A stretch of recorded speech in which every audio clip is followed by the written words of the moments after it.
Alam na po natin ang about sa stem cells therapy. Ano po?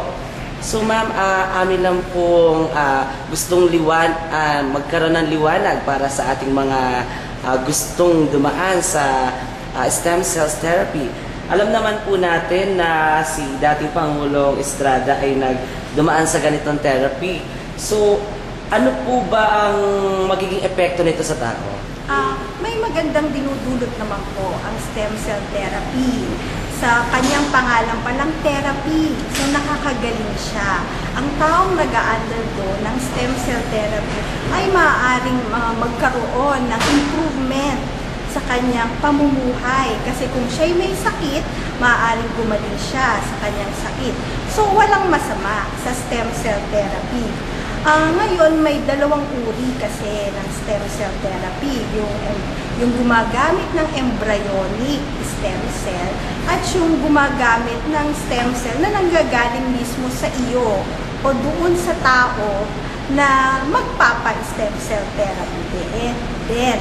So, mas maganda na sa iyo na manggaling yung stem cell na gagamitin rin na para sa iyong sakit. Kasi hindi ang stem cell na manggagaling sa iyo, hindi yun lalabanan ng immune system mo.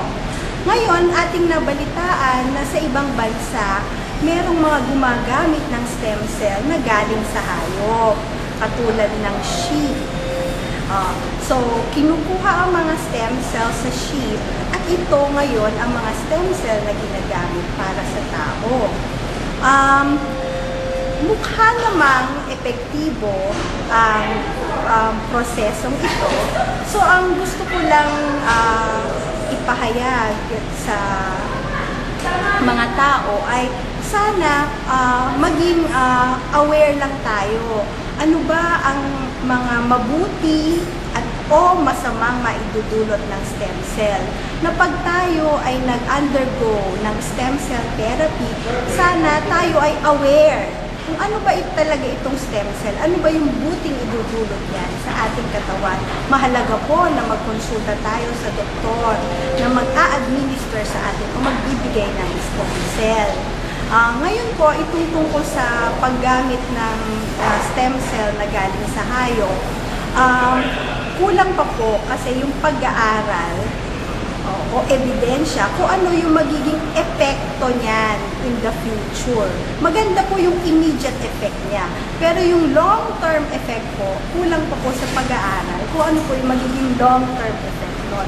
So, doon sa mga may balak po na magpaganda o mag-improve ng kanilang itsura sa pamamagitan ng stem cell, sana po ay maging aware tayo na hindi pa po substantial ang mga pag-aaral dun sa long-term effect ng stem cell therapy for beauty purposes. Okay. Ma'am, nabanggit niyo po na immediate and long-term. Ito po ba ay continuously o permanent? Yun po. Ang inaasahan po natin ay permanent yung magiging effect. Dito po sa Pilipinas, ginagawa na rin naman po yung stem cell therapy. Meron po tayo sa Lung Center, meron po sa Makati Medical Center. Pero po ang ginagawa po sa dalawang ospital na ito ay talaga sa panggagamot ng mga pasyenteng may sakit. So, kaya inaasahan po natin na long-term yung magiging effect niya na talagang gagaling na yung pasyente. Yun naman po sa aesthetic, immediate po. Nakikita naman po natin immediate po yung effect ng stem cell. At inaasahan din po natin na magiging long-term din yung effect nun. Okay.